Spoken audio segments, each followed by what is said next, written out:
National obesity rates over the last 10 years have made little to no change.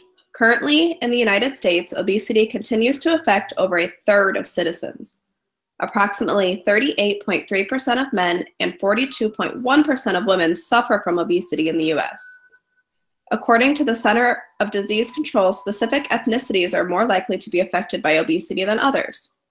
One effective way to help combat obesity is through exercise. As outlined by the U.S. Department of Health and Human Services, exercise is a beneficial way for individuals, both adults and young children, to live healthy lifestyles. However, despite this information, many individuals and institutions continue to not make exercise a priority in their daily lives. In this report, many important ways that exercise can have an effect on individuals' life are examined. The report will also examine how individuals can become more accountable for their own exercise by replicating a study in which self-monitoring of step count per day was beneficial in increasing exercise or walking behaviors. Hi, my name is Chelsea Connor, and I am a registered behavior technician doing intensive in-home and in-school ABA therapy with children with autism. I am in my third semester at Ball State University, and I will graduate this December.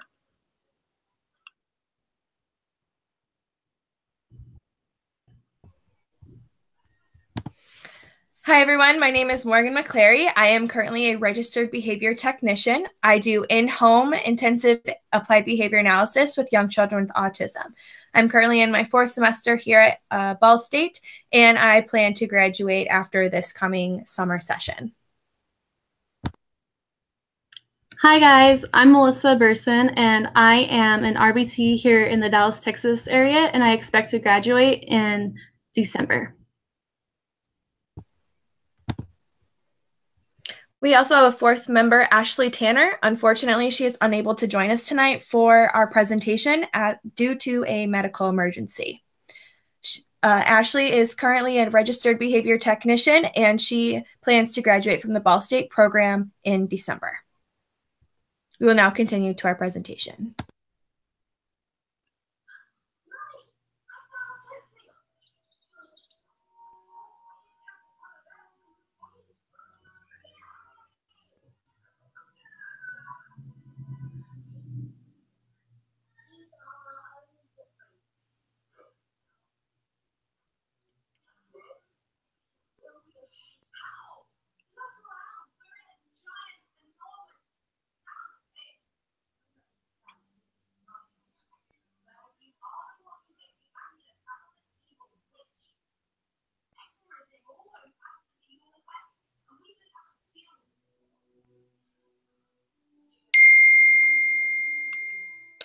All right.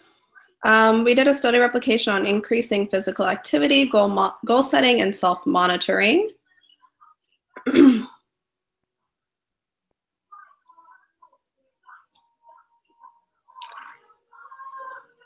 All right. For our first literature review, we did by Dwyer et al. There are various studies linking the associations between physical activity and cardiovascular disease, some cancers, and all-cause mortality. The study done by Dwyer et al. Had the objective of determining the association between daily step activity on mortality among free-living adults. The data collected by Dwyer are the first to quantify mortality reductions using an objective measure of physical activity in a free-living population. This study took place in Tasmania, Australia, over a 5-year time span with 2,576 total participants in 3 population-based cohorts. 90% of these participants were followed up at the 10-year mark.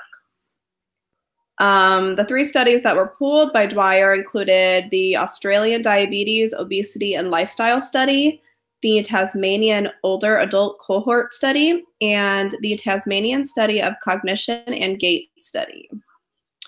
All of the participants of the tasked cohort were linked in the National Death Index in order to determine mortality up to the 10-year mark of the study. In all of the studies, participants recorded lifestyle factors, medications, medical conditions, food frequency, and dietary and alcohol intake by questionnaire. Baseline measures for physical activity were questionnaire and pedometer based, Each participant's average was determined by measuring the average daily number of steps over 2 consecutive days. And time to event analysis were used to assess the relationship between physical activity and all-cause mortality. Numerous methods were used to estimate any unadjusted survival curves. There were also several adjustments made throughout the study to ensure accuracy at the time of each review. As a result, among all 2,576 participants in the study, there were 219 deaths at the 10-year follow-up. Results showed that the average mortality rate during cohort follow-up was 8.5 per 100 person years, and that mortality risk was greater in men than in women by 1.08 per year of age at cohort entry.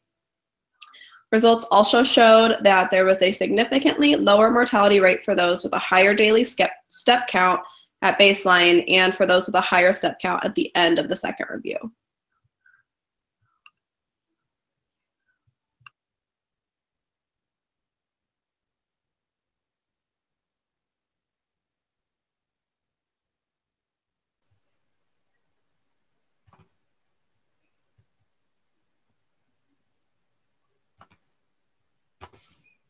The second study that we chose to look at was Spritzer and Holman. They conducted an experimental observation on the effects of physical exercise on attention span, academic performance, and social performance. 3 experimental observations were done at 6 different schools in Germany. The first experimental observation was conducted in a German primary school with 6th grade students. The students participated in regular exercise a few times a week. The purpose of this first observation was to determine the effects of exercise intervention on academic performance, attention span, and social performance. This intervention would be conducted a second time in an experimental observation with 6th grade students at 4 other German primary schools. The third study was an intervention consisting of weekly jogging lessons with 5th grade students at another German primary school. The purpose of this final intervention was to determine if the minimum amount of exercise would be helpful in increasing attention span, academic performance, and social performance. The results of the first intervention showed that physical exercise had a positive effect on all attention span, social, and academic performance variables. It was found in the third experiment that none of the variables were increased within the classroom. However, there were no negative effects from the exercise. All data collection on the effects of exercise were taken via teacher survey.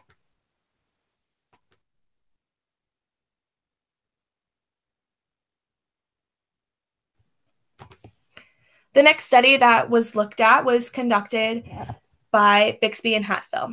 As stated in the previous studies, exercise has beneficial effects for increasing longevity in life, as well as increasing attention, academic performance, and social performance within classroom settings. Other studies have suggested that exercise is also beneficial for mental health. As described in a meta-analysis consisting of 49 studies by Whipley and colleagues, 2014, exercise is beneficial in decreasing anxiety for those suffering from anxiety. In the study, we found more intensive workouts were more beneficial in decreasing anxiety. However, those who participated in yoga and light stretching still saw the benefits from exercise and having a reducing effect on anxiety. As described by this study, exercise is beneficial in decreasing anxiety and would also be a great alternative to the typical treatments for anxiety, which others may be reluctant to seek. Bixby and Hatfield decided to examine the effects of exercise and how this would affect an individual's state anxiety. State anxiety is an individual's current state of anxiety. This is different from trait anxiety, which is an individual's overall anxiety they have at any given time in their lives. In their study, participants either participated in high or low intensity workouts. To determine if exercise was having a reducing effect on an individual's state anxiety, participants completed the state anxiety inventory before, during, and exercise. Again, this inventory would examine a person's current state of anxiety. The results of the study showed participants in both groups, high-intensity workouts and low-intensity workouts, did not have a reduction in anxiety from before to during exercise. However, individuals in both groups had a reduction below baseline in their state anxiety.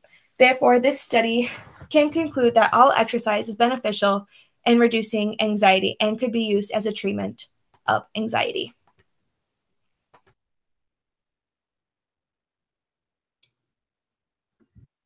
The next study we looked at was by Van Camp and Hayes, and they assessed increasing physical activity, with being said that over half the United States population is overweight, and also it being known that physical activity can decrease the health risk associated with obesity.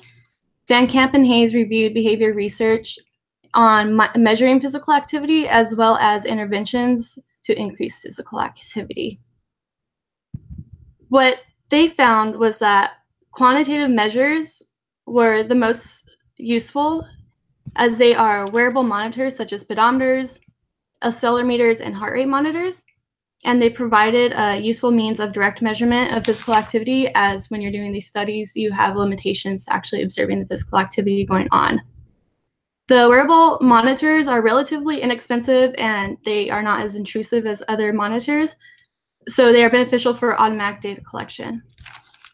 However, with these monitors, the reliability and validity of measures can vary by model, such as the Apple Watch versus Garmin versus Fitbit. And another consideration is that they collect quantitative data, but not qualitative data, such as the activity or the settings that they're being taken in. For interventions, they found that to increase physical activity, self-management and exergaming were the most successful. There's support to show that goal setting and feedback is effective as well, as said by NORMAD. And with these interventions, there is no long-term known effects yet, as technology is always changing, such as the accelerometer monitors are being used that can now collect across multiple planes of activity. Overall, wearable monitors like the pedometer are valuable with direct measurement of physical activity, but they can yield varied response and measures across models such as Fitbit, Garmin, and Apple. And again, self-monitoring is a supported intervention to increase physical activity.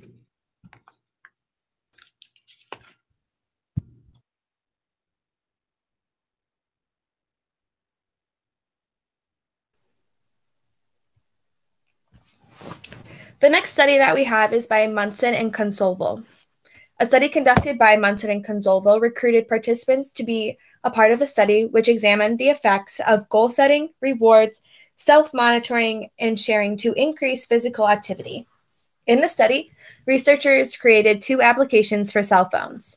The apps were called Goalpost and Goal Line. In the app, individuals were allowed to decide which type of exercise they wanted to set goals for. These goals were set as weekly goals. For example, an individual could choose to set a weekly goal for running, walking, yoga, or strength training, just to name a few. The app was also allowed for individuals to self-monitor the exercise by choosing when the app would send them daily reminders to their cell phone's home screen. For example, you could set the app to send you a reminder at 12 p.m. to remind you that you need to work out after work. Again, you could set another one to remind you to work out at work after work at 5 p.m. As for rewards, as an individual made a weekly goal, they were given rewards within the app, which were referred to as trophies. So for example, if you set a weekly goal to exercise 5 times, you met that goal, you would receive a trophy for exercising 5 times. Finally, participants were encouraged to post their achievements onto their personal Facebook newsfeed. The results of the study showed that setting goals on the app created by the researchers, receiving rewards, and self-monitoring reminders were helpful in increasing an individual's ability to meet personal goals. However, sharing on Facebook was not shown to increase an individual's ability to meet goals. This may be due to the fact that only a few participants were chosen to share to their newsfeed. They also were only required to share to their newsfeed a few times within the study.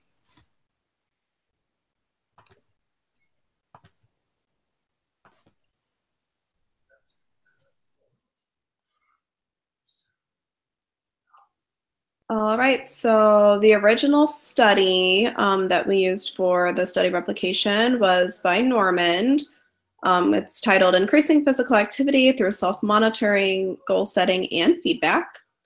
So to determine if the studies using goal settings, self-monitoring, and feedback from others are effective, the researcher should replicate past research. To determine the effectiveness of a pedometer, goal setting, self-monitoring, and feedback, a study conducted by Matthew P. Normand was replicated. In this study, the researcher recruited participants via flyer put out into their communities. Those who responded to the flyer were 4 healthy adults who exercised regularly. However, they all wanted to increase their exercise. Data was recorded on each individual's exercise or steps per day throughout the study using a pedometer. As to setting each individual's goals, the average step count from the previous 7 days was the goal for the next week.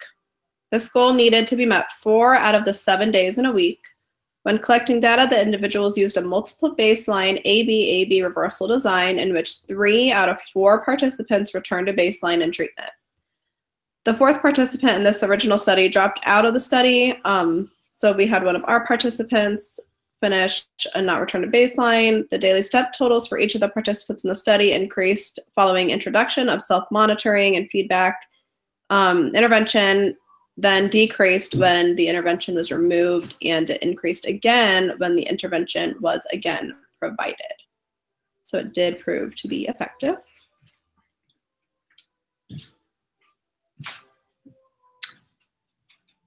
The purpose of replicating the present study was to determine whether goal setting, self-monitoring, and feedback was beneficial in increasing the daily steps of an adult. The purpose was to also determine if increasing steps through goal setting, self-monitoring, and feedback was helpful in weight loss for adults.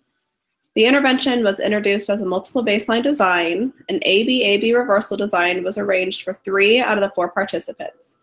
The study takes place in each participant's own state, and each participant will go about their daily lives in a free living condition. The materials that were needed for the study were a permanent product recording system, specifically a Fitbit pedometer, paper, tape, a writing utensil, access to a Gmail account for email, Google Hangouts, and Google Docs, access to a cellular phone, and a scale. The behavior that was tracked was step taking. The goal was to increase the number of steps taken per week. Taking a step was defined as any activity that resulted in a count being recorded and displayed on the pedometer.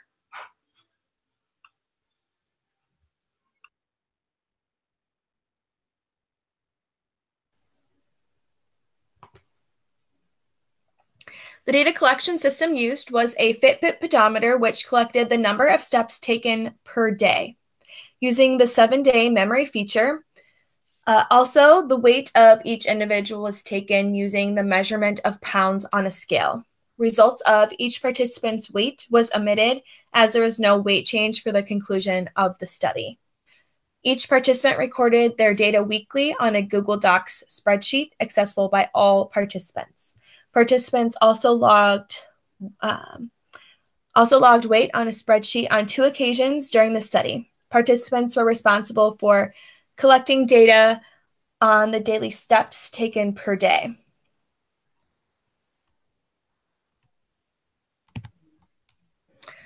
Each participant had the step number masked during baseline, as you can see in the picture on the screen. On our Fitbits, we put tape and paper so that we could not see our Fitbits. The tape was signed across the seam to ensure that the participants did not remove the tape. So we would sign our Fitbits and take a picture of it so that would give us more accountability. A return to baseline was arranged for Chelsea, Morgan, and Melissa. Each individual weighed themselves on a scale which displayed their weight in pounds on the first day. They started to collect baseline data. Recording weight before intervention provided confirmation that weight was not gained after completion of the intervention. The Fitbit was to be worn at all times to record free living conditions. Daily step goals were calculated by determining the average number of steps taken per day of the previous week. If the goal was not met at least 4 out of the 7 days of the previous week, the daily step goal remained the same as it was the previous week. Daily and weekly steps were reported to the group via an Excel sheet on Google Drive. Praise was delivered to groups through a group text message on our cell phones to maximize social praise upon an individual reaching their goals. Some things that we may have said to each other were "good job" or "you're doing great, keep up the good work," as well as encouraging messages that were sent to each other if we did not reach our goal. For example, "you can do it," or "keep trying as hard as you can." Feedback was provided face-to-face over video chat during weekly meetings via Google Hangouts. Graphic feedback was provided during these meeting times via a single time series graph that was continuously updated to show the new goals. A social validity survey was administered to end the study. This survey was a 4-question Likert scale on whether the participant believed goal setting, self-monitoring, and feedback were helpful during intervention. As you can see on the screen, this is the spreadsheet that we used for data collection. It shows when we collected baseline, what our total weekly step count was. On the next line, you'll see the above number is the average that we are supposed to make, and the bottom line would be the total number of steps that we met for that week. It is also indicated on our data collection sheet that when we returned to baseline. For Inter-Observer Agreement data, or IOA, this was collected by sharing a screenshot of the weekly step page on each participant's Fitbit, as indicated on the right side of our screen. This was from the Fitbit app, as I said. This weekly step page showed each day's total step count. IOA was the agreement of determining the daily step count for each participant. IOA was 100% as the permanent product recording system calculated these steps for us. Participants shared screenshots from the Fitbit application to determine IOA data.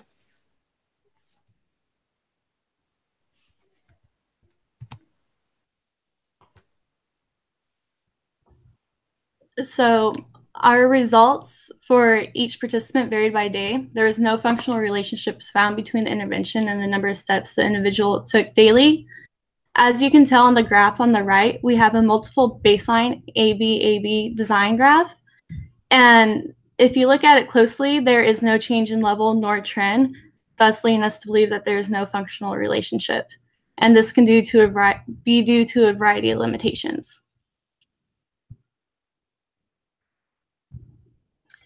So we'll talk about the individual results. For myself, after baseline, my steps increased on an average of 1,924 steps per day. And then they again decreased by 1,450 steps per day whenever we returned to baseline. And then when the intervention was reintroduced, my average daily steps increased by 340 steps per day. However, I did not meet my weekly goal 2 times throughout this intervention. And on our graphs, the weekly goal lines for the criteria has been omitted for the visual clarity of the graphs. So Chelsea, when she entered the intervention line, she increased her steps by 639 steps per day. But however, when she returned to baseline, her steps increased on average of 16 steps per day, which isn't a lot, but it does add up. And then, interestingly enough, whenever she went into intervention again, her daily steps increased by 1,082 steps per day.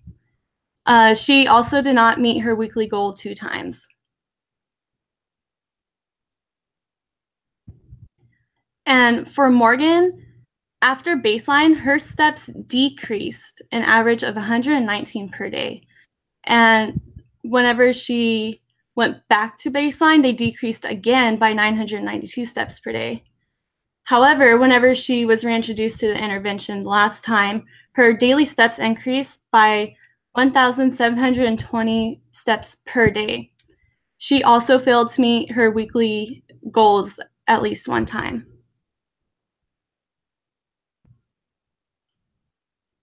Ashley was the only individual who did not go back into baseline, as we were replicating the one member who dropped out in our previous study.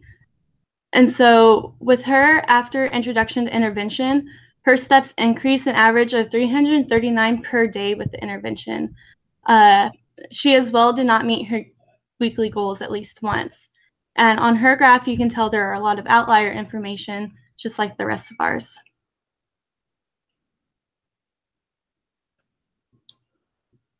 This next page is the chart of all of our data that's given. So it shows our average steps during each phase as well as our baseline range.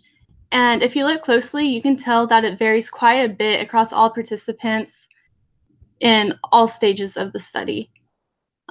We also took our social validity scale at the end, and we all agreed that even though we did have differing results that we wish we didn't have, it was a useful intervention for helping us self-monitor ourselves and increase our steps, and that we were more motivated to continue increasing our steps for physical activity.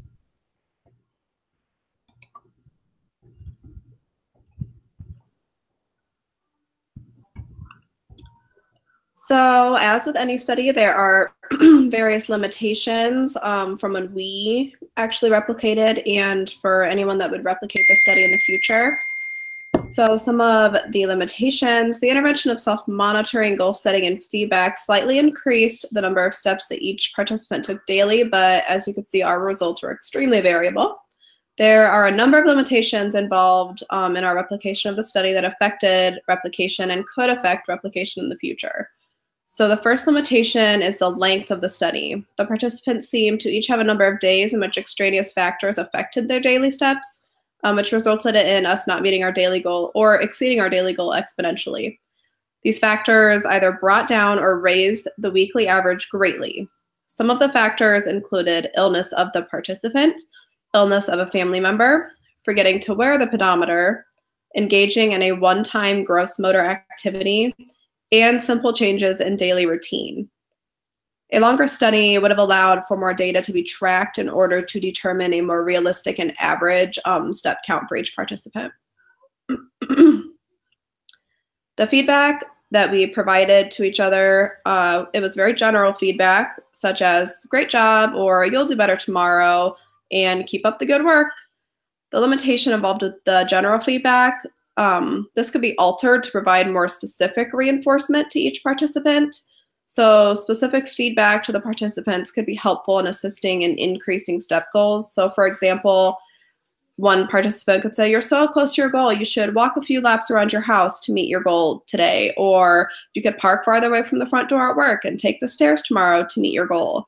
So providing the specific feedback can give the participants greater motivation and reinforcement to meet their daily step goal. Also, alterations to the goal setting criteria could potentially produce greater results in the study.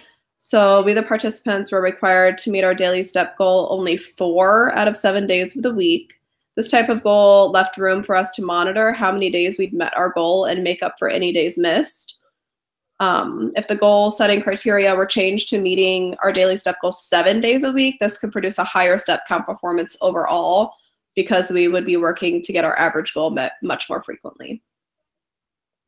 Another limitation of the study is the ability to generalize after the study is finished. It is possible to continue self-monitoring and setting goals with the pedometer of any sort, but receiving consistent feedback from our peers is not generally realistic. So there's not enough information out there or research to provide evidence that each participant will continue to self-monitor and set goals after the end of the study. Lastly, a limitation that may affect future replication could include participants using the same model of pedometer. We all had the same model of pedometer. It was a Fitbit, but some pedometers are much more sensitive and the steps taken and the movements made than other pedometers. So the differences in quality of pedometers could definitely affect the number of steps reported for each participant.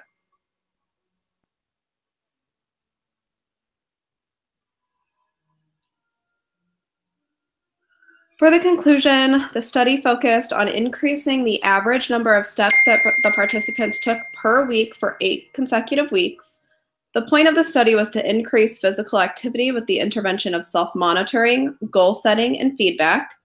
Baseline included a blind week or weeks in which none of the participants could see how many steps were taken each day. After baseline and intervention, 3 of the 4 participants would return to baseline later on in the study. The results of the study were inconclusive, and none of the participants were 100% successful in meeting the weekly goals put in place for each week.